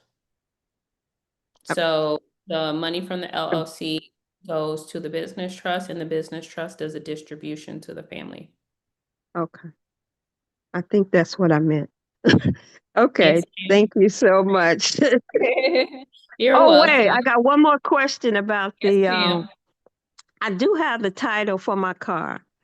Mhm. Do I put it in the family trust or do I set up another business trust since it's a Yeah. liability?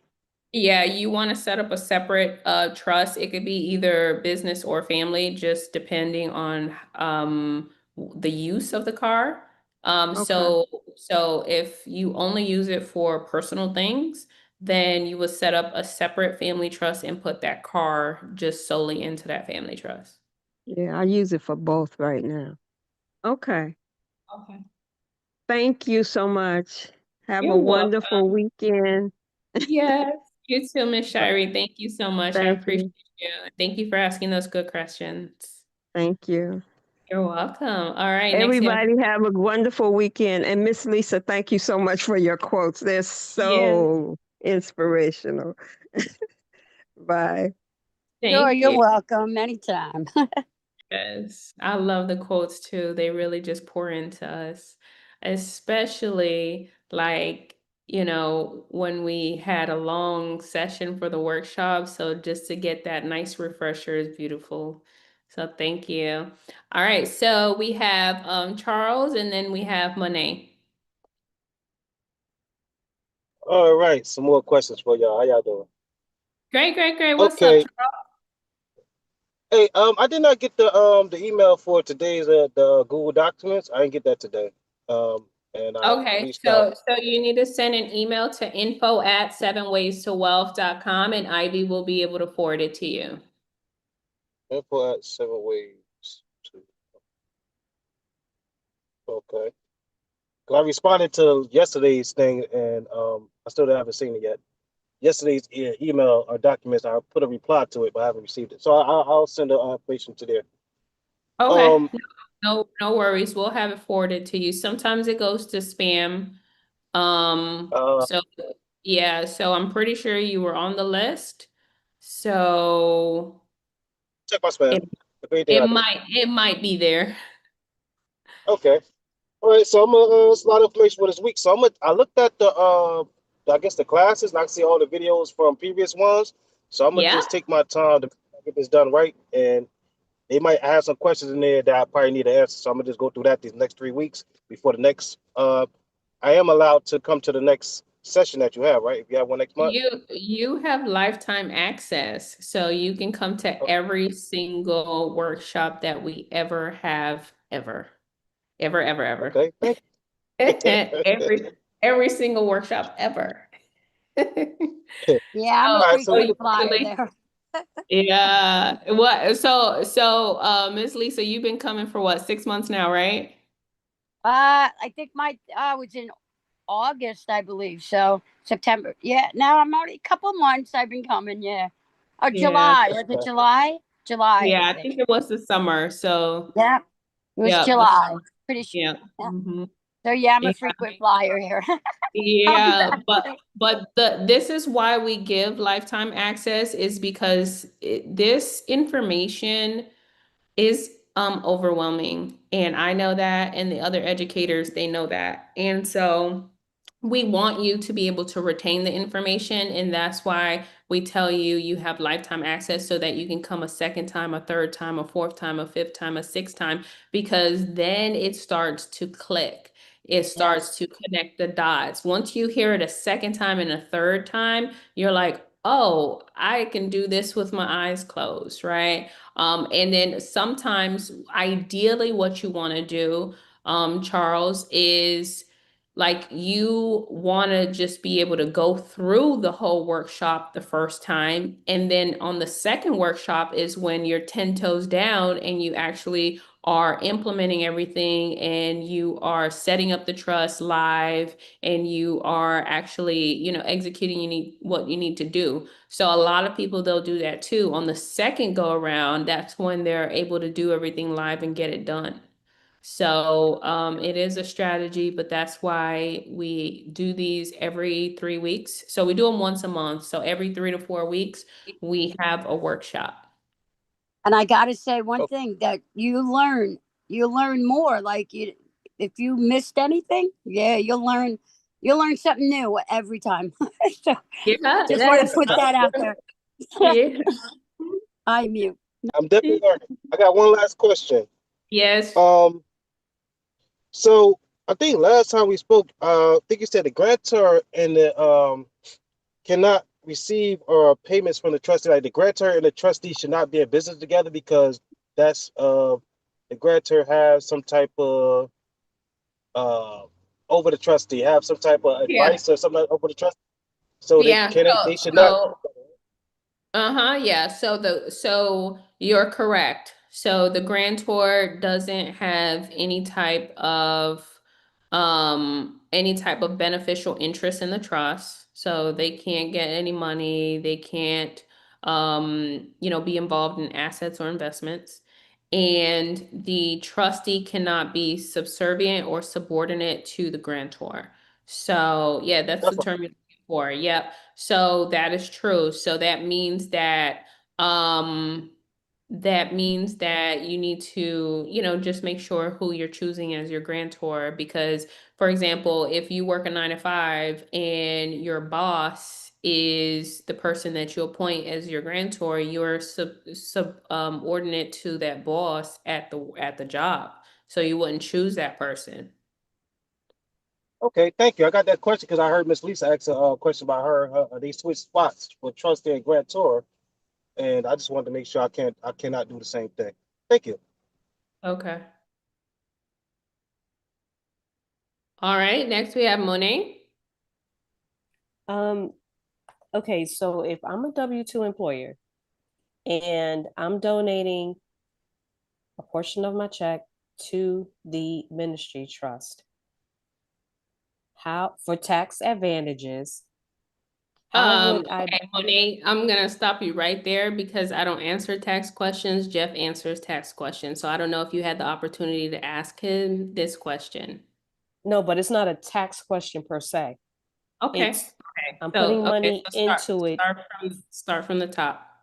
Okay, I'm a W-2 employee. I'm putting money into my ministry trust to save taxes. However, the money is now in the ministry trust, but I need it for everyday living. So how is there a way to get the money out to use it? Absolutely, yeah. So, the answer to your question is you're going to move money in and out through a loan. Oh, it's still a loan. So it's the promissory note again? Yes, Like ma'am. you showed us? Okay. That's it. Thank you. You're welcome. Wait.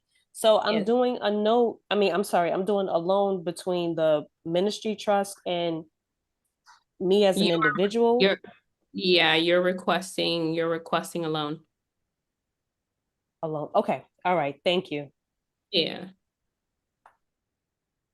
Okay, and then we have Reba. Reba, are you able to come off mute? Mike, can you hear me? Yes. Okay. So I have two questions. Yeah. And can the three different trusts be domiciled in three different state or territory?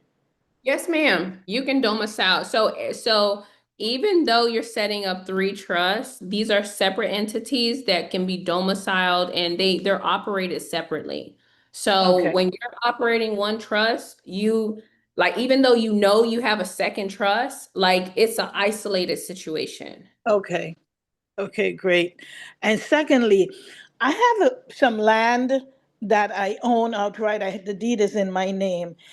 And I was going to put it in the family trust. However, I am planning to build a house on it, like in a year or two, within the next year. So I was wondering if I shouldn't put it in the family trust as yet, because in case I might need financing or something, I don't want to expose anything in my family trust. Yeah, so that is a tough decision that you're going to have to make, Miss Reba, because this land, what if something happens tomorrow? It's subject to probate if you Well, I don't. have my son on it so that if something happens to me, he doesn't have to go through probate. He's on the deed also. Okay, so are you aware that even though something happens to you and he's on the deed, if he goes to sell that, he cannot sell it because your signature is required? Well, that's a good thing because I don't want him to sell it. Yeah, but okay. Yeah, but at the end of the day, he won't be able to dispose of the property. He has to go through probate. Well, he'll Because, figure it out. He'll okay, figure it out, whatever is in his best interest if I'm not here. okay. Okay, so that's what I'll wait until it's developed to put it in the trust. Okay, thank you. You're welcome, Miss Reba. All right, so let's see here. Okay, perfect. So what I want to do now is I want to see if there is anybody who wants to come off mute and to give us some feedback on their experience during the workshop this week. So does anybody want to tell us how their experience has been so far during this workshop?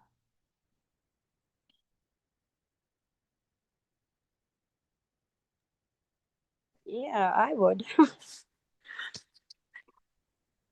Are you there? Yes, I'm here, Miss Lisa. Go for it. Okay. Yeah, I'm pretty, how can I put it? I think I can do these, set them all up and put them all in. I really do. So you really helped. Again, like I said, I learned something new all the time, but I'm gonna put them by you though first before I put them out because I want them to be right, So, and I really appreciate you so much. Thank you again.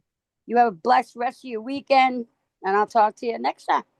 Thank you, Miss Lisa. I Okay, appreciate bye. you so much. Thank Yeah, you, I thank you, thank appreciate it. you. You're And welcome. Bye, honey.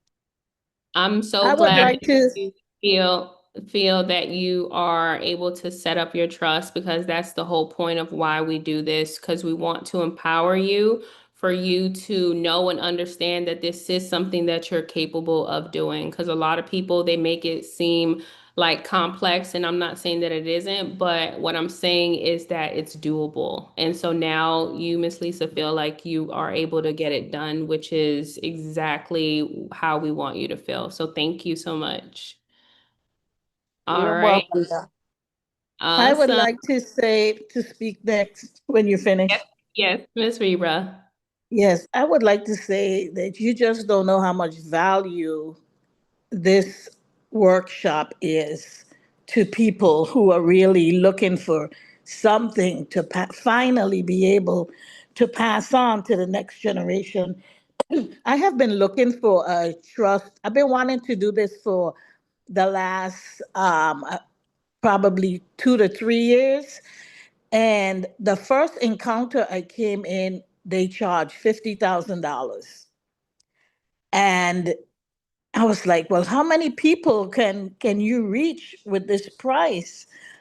And so I joined their 1 year community, and that was $2,000. And then I said, it just wasn't making a lot more sense to me. I kept searching and searching.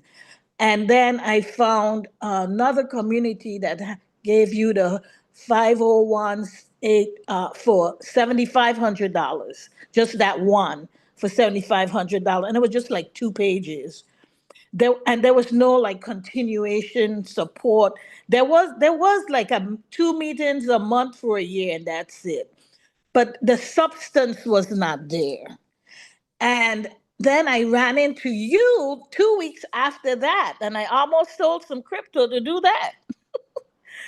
And I'm like, this. And so I just did more and more research. I kept researching, and I found some other communities, and I dived into all of their programs. And then I chose you out of the three. And I don't think I could ever be disappointed or regretful of my decision, because you have so much value in here, step by step. I mean, and then you give a discount, you have coupon codes. I mean, it's a steal. It's a steal, and it's an opportunity. And I like that that's your goal, is to put it in the hands of as many so that we can start creating generational wealth. It's sad that every time we have to start over. We're starting over. I've been trying to be financially free for the last 40 years, and I haven't gotten there. And now I can show my son, and he can show his kids There's an easy way. We need to go the investing route instead of working 95, 40 hours. I'm a nurse. I'm a registered nurse. Been a nurse for 40 years. 40 years, next year gonna be 40 years. I'm a registered nurse. And I'm still working. Right now, I'm out on short-term disability. And I don't plan to go back to work. I don't want to go back to work because my life will be shortened because it affects my back and my knees. And I want to be able to travel and not be in a wheelchair. And I want to be able to enjoy my granddaughter and whatever other grandkids I'm having. And, if you're not you work and then you lose your health and that's it. Then the next generation do the same thing. And the next generation do this. And nobody's enjoying life. Because if you have time, you don't have money, and if you have money, you don't have time.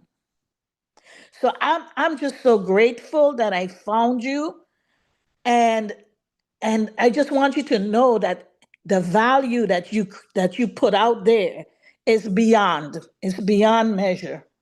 So thank you so much for doing this, and then we get to come back month after month and let it sink in some more for the rest of our lives, and you keep adding more value to it. Kudos to you, girl. Thank you, Ms. Reba. You make me want to cry. I'm just so lost for words right now. Thank you so much, because it's messages like what you're sharing right now that actually give me the momentum to continue. Because this is a God-given mission for me, and that's why there is so much value in this program. This program, I can't say that, that it came from me. It came from God. And it's divine, and it is for the people, and that's why our prices are so affordable, because we have to impact the masses and help as many people as possible. And I get that all the time, where they're like, oh, you don't know the value of what you're giving, because if you did, it wouldn't be so cheap. And I understand that, but I have to make it affordable for the people, because our children are losing their inheritance. I have witnessed it so many times in the little 35 years that I've been living.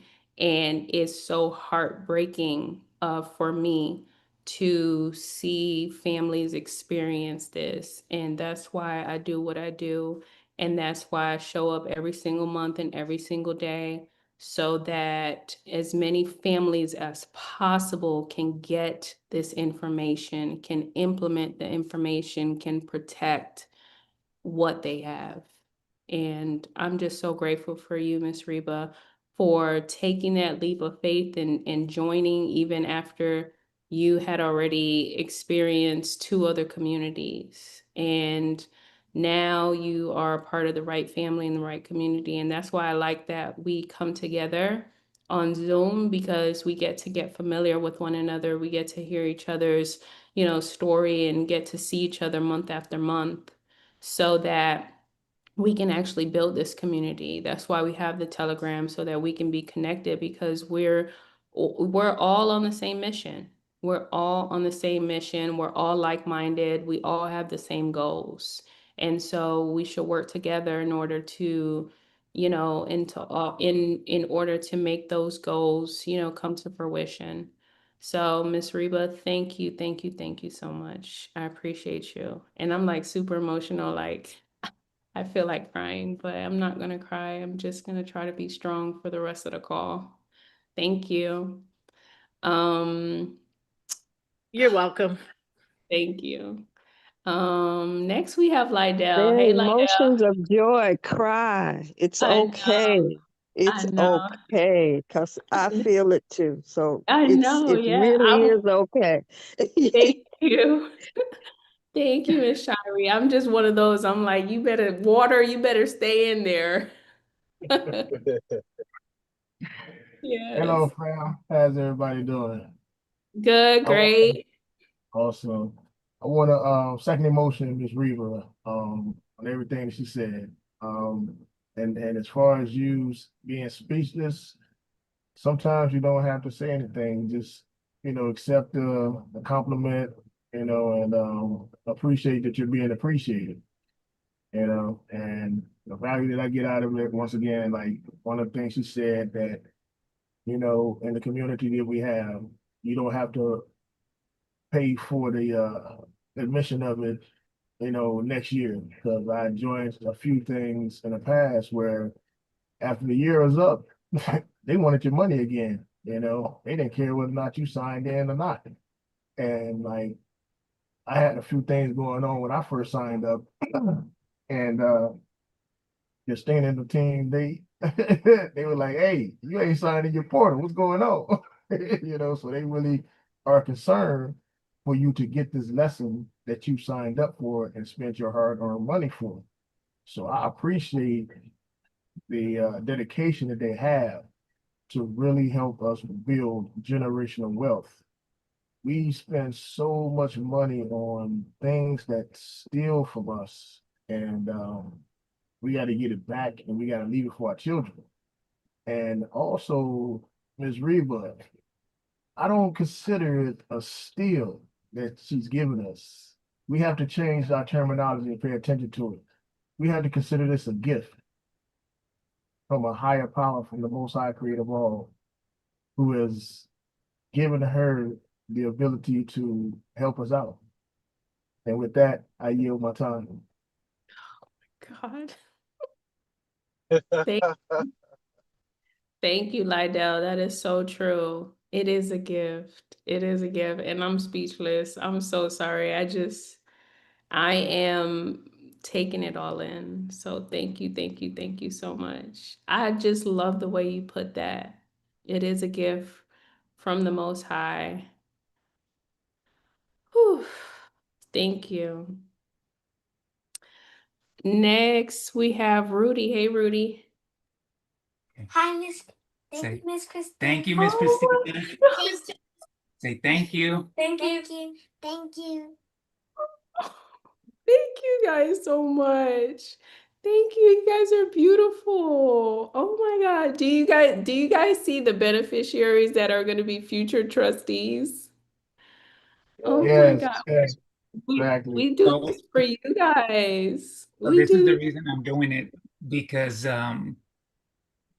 I found you on YouTube, and I've been going down a rabbit hole, just trying to get out of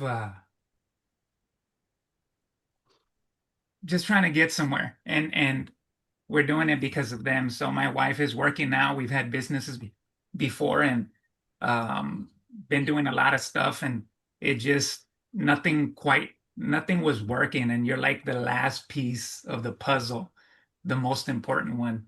And it can be hard homeschooling, but I wouldn't change it for the world. And now to be able to leave them something, if it wasn't for you, I don't know. I mean, I want to thank you from the bottom of my heart. Say thank you again. Thank you. Thank you. Thank you. Thank you, girls. You guys are so pretty. Oh my gosh. Thank you, Rudy. Thank you. This is a gift for me, like just to be able to see them and just know that you are on the right path and you're doing the right thing for them. So thank you so much for sharing this moment. I appreciate it so much. I'm trying my hardest to keep it together. This is Oh my my. boy. He's our Samson, and then the two girls. Okay, I'm so sorry. No, it's okay. It's okay. But yes, thank you. I know. Well, she got it. Thank you so much. Say thank Yes, you I'm again. sorry. Bye-bye. Thank you. Thank you. Bye You bye. guys are so precious. Thank you guys. Rudy, y'all about to make me cry. Right, that's what I'm saying. Oh my God, that is so beautiful. Wow.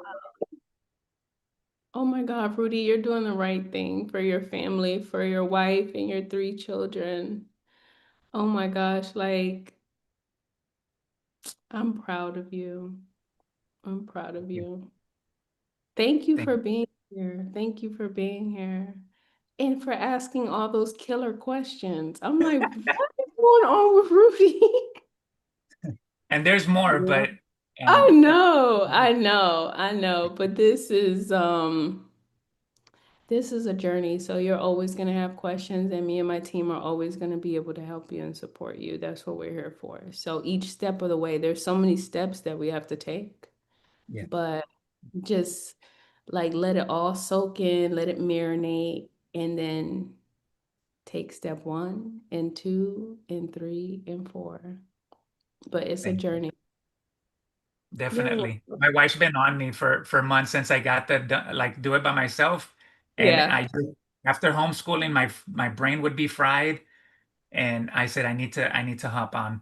So Yeah. thank you for the upgrade. Yes, I'm so grateful that you're here. And I love to show up live. I love to answer your questions on the spot, and I love for us to hold you accountable. Like and like Dell said, we're gonna be on you. Like, okay, what's going on? What is it happening? Like, what are you executing? Okay, you got your trust done. So thank you so much. Thank you. Oh my Thank you. gosh. Like, what a way to start a weekend. I'm so emotional, but like so happy because and these moments right now are just so important because it's just confirmation for me. It's just confirmation. It's like, keep going because you're doing what you're supposed to be doing and you're saving lives. And so, one thing that I wanted to bring up, Ms. Reba said that she's a registered nurse. I'm also a registered nurse. And so, I was saving lives in the hospital once upon a time ago. And now I feel like, God just transferred my method of saving lives. And now I'm doing it this way. And it's just so rewarding to see stuff like this. So thank you for bringing your children on, Rudy, and for allowing us to share this moment. I appreciate you so much. No, thank you. Thank you. Thank you. All right, next we have Mandy. Hey, Mandy. Like, my voice is like so low right now. I feel like I'm like usually I'm high pitched, I talk fast, all this stuff, and now I'm like, mm-mm. Hi, Christina. Hi, Mandy. Oh, such great testimonies. And I'm glad that we went first because I was just doing some things and so it prepped me up. And I just wanted to share as briefly as I can my testimony just to share that I had been researching all over. I'd been researching separately about life insurance, researching separately about trust and about the taxes and all that. And I tell you, there is no other program out of all the researching that I've done that combines all three. It is very, very rare, unique, and I will even say this is the only program that combines training and information on incorporating the life insurance aspect with the trust. There is no other trainings out there like that. And I research a lot. So just to let people know, if you're in this, like consider yourself part of the 1% of the 1% of the 1%, because I'm telling you, I've not seen this anywhere else. And then for the type of woman that Christina is, for her purpose that she includes in it, her pricing, it's incredible. I joined the Done With You program the day before because I was like, I am not missing this at all because I already knew all that was going to come with it. And I just wanted to say that for me, like personally, for my testimony, my children were taken by their father over 6 years ago. And it was a very bad, bad separation and divorce. And I'm saying this because in the courts right now, there is a lot of very, very messy, very horrible things taking effect and place with separating families, destroying families, putting a lot of things on our children. And the reason I'm sharing that is because during this time, as I was trying to fight for my children, thank you, James, for to fight for my children. There's a lot of things working against you if you do not have your financial aspect set up, if you don't have familiar support, all of that. And no matter as good of a parent or as a mother that I was, it was all against me. And so I had to stop and I had to go through what I had to go through, very dark times. And I said, you know what, if I cannot be with my children right now, then I'm going to work as if every day I'm working towards them. And that included building a future for them so that when I am strong enough and able enough to get back in there and to fight for my children again, that I have everything set up for them. And this is part of that. So I'm not just showing up empty handed. Like, I work every day for the future of my children. I'm telling you right now, they have no idea how much their lives have been changed. And it's just beautiful to know that once I come through this finally and fully, and I tell you, I am almost fully there. I'm actually working with somebody else right now who is helping me to get my children back. And just to let you know, it's nothing I did personally. It's just the system is set up to divide families. And my ex just listened to his lawyer and did not want to work together. And sometimes that's how it is. But I also want to mention one more thing. When it came to my grandparents, they were married for a lot of years, and they spent their entire life putting all their money, time, and energy into their house, which they raised 9 children in. At the end of that, okay, let me tell you what happened very briefly. They sold their house. They went and moved to Tennessee with a couple of their children. All that money was spent, all of it. Okay. And it was the saddest thing that I had ever experienced and realized, because I was like, they spent their entire life, 60 plus years, for a home, and it was sold in the blink of an eye. They had nothing else left to show for it. And all that money went towards the people that they went to move with. They really didn't get to enjoy that money. I think it was like less than 10 years, it was all gone. And that for me was an eye-opening experience to say, that makes no sense for us to work our entire life then to hit the reset button, and our children have to do that. So this is such an important program, and I feel like this is the best program to be a part of. And I just wanted to share that with people, to give people hope that we are lighting the torch and passing it on to our children so they do not have to start over. Because I tell you, all the property I'm getting, my children will not have access to it personally. They will not be able to sell a piece of asset. So if anything happens, they will always at least have a roof over their head. So I thank you, Christina.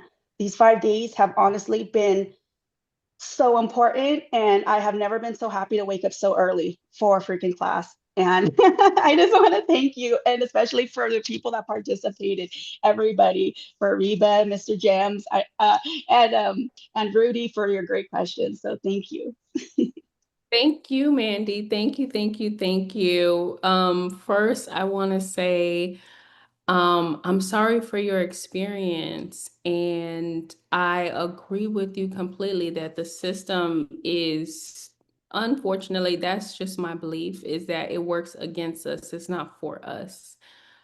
And so you turned a negative thing into a positive thing, because now you are building that legacy for them, and you have something sustainable that you're going to be able to, provide for your children, and for them to then be able to take over. So that is such a beautiful process that that you're going through right now for the kids. And I love that they are your motivation.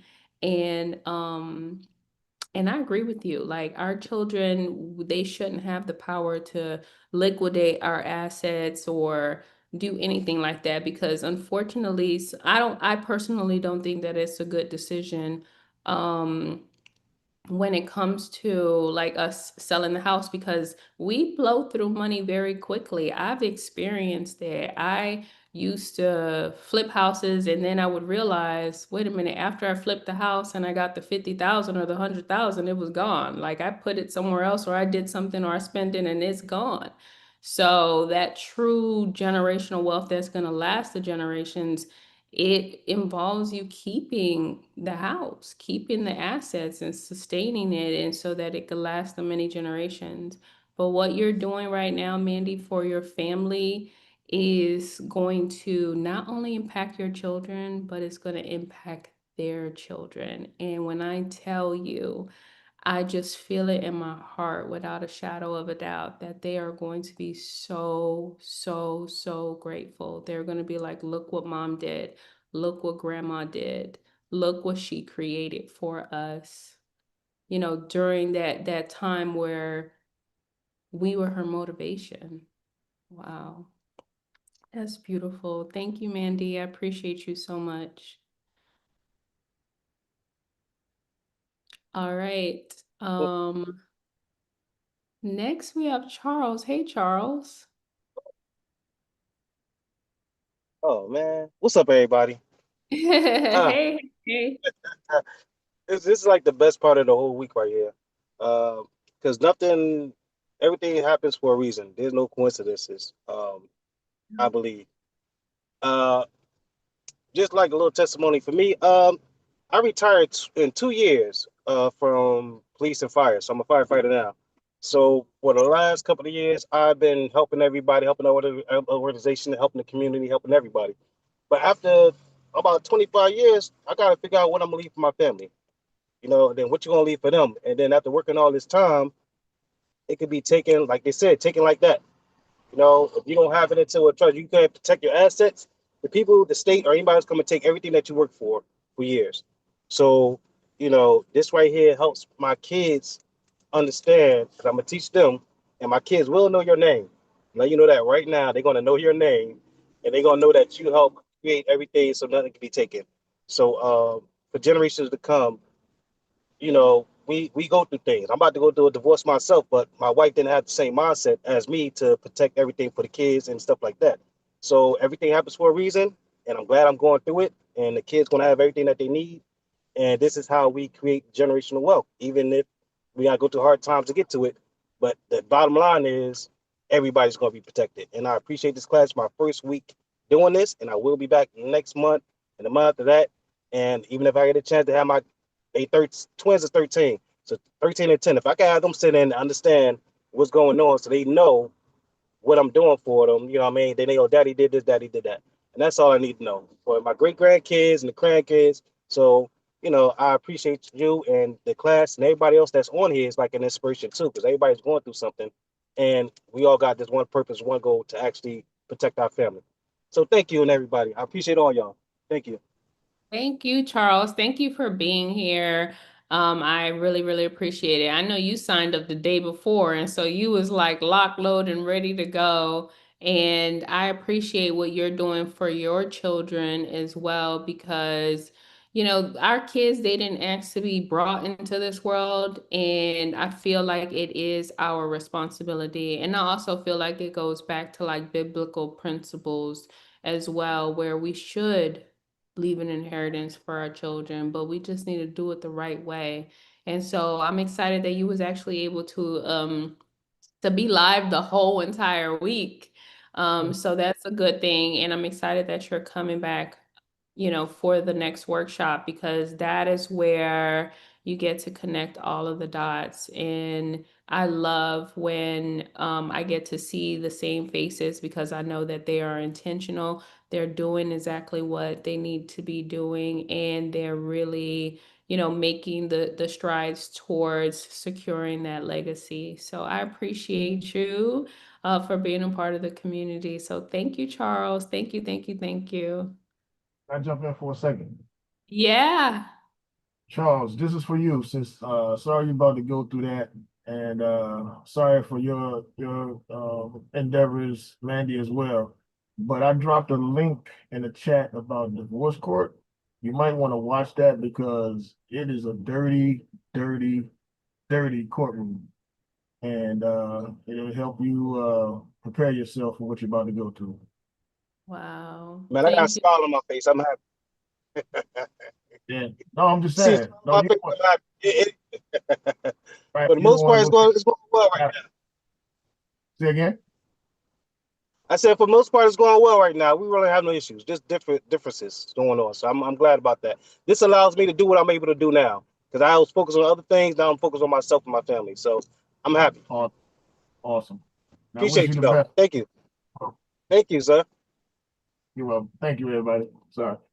Thank you, Lydell. I appreciate that too. And you guys, to be honest with you, I am divorced as well. And I had to be prayed up during my divorce, because like Lydell said, like it's dirty in the courtroom. And so if you don't have all your ducks in a row, then they will try to take advantage of you and, you know, and your family. And so that's why I personally believe like they're not in favor of families. And even Mandy said it too, they're not in favor of keeping families together. So, I had to navigate through that whole process and I had to maintain control because if not, they would have taken control over everything. So, yeah, we all go through these different challenges, but it is what we decide to do that actually, you know, that actually lets us know like what we're made of, honestly, because we're all gonna go through challenges like all the time. And so and but I honestly think that it's divine. I think that we were supposed to go through that divorce. I think that we were supposed to um you know, go through any of those challenges, financial hardships, the jobs that chose us or that we chose. All of it is divine. It really is. So I'm just so grateful to God because I know that God actually led everybody here. I know that for a without a shadow of a doubt. I know that all of you guys was led here divinely, and I'm just grateful to be connected to everyone. So thank you, Amen. Lydell. Amen to that. Yeah, Miss Lisa, you have something to say? Yeah, I want to give you the weekend quotes too, but Okay, let's yeah, go. but to help out, okay, I will. But to help out Mandy, believe me, all these courts, they're kangaroo courts, I call them. But the you know, when it comes to children, that family, they're all crooked. Period. But I'll put my email in there for Mandy, but I could steer her. She said she had help, but you know, there's a way of just they you don't jurisdict with any of them courts. You know what I mean? But I just wanted to put that out there. But I will put my email in there if she needs. You know, but Yes, like you please. said, Please do, we Miss Yes, have the Lisa. community too. You know what I mean? But send it to there's me, Miss Lisa. okay. I will do. I will Thank do that, you. Mandy. I'll just put it out there on the main chat. Okay. All right. Thank Here's the you. last. Here's the last two. For Yes. tomorrow, it is time. Time is like the ocean, always there, always different. And then Sunday will be careful how you live. You may be the only Bible some people ever read. I thought that was Wow. good. I And love I love that. you. I love you, Christina, man. You're I great. love you. I love you, Miss Lisa. I love All right, you. I'm gonna yield now. Yes. You got to Um, get out of here and see your kids. You know what I mean? yes. Thank you. Thank We you. kept you so long. I go, well, everybody, but you're Yeah. fantastic. Thank you, though. I You are appreciate so you. appreciated. Yeah, you are so appreciated. Don't even say you appreciate me. You're the one that's appreciated. Time Thank over, 100 times over, man. 100%. Yes. Thank you. Thank you. Bye. Like, yeah, the love and appreciation is reciprocated. It's a two-way street here. So I love you. I love everyone who's on the call. I really do. And I'm grateful. I'm really grateful.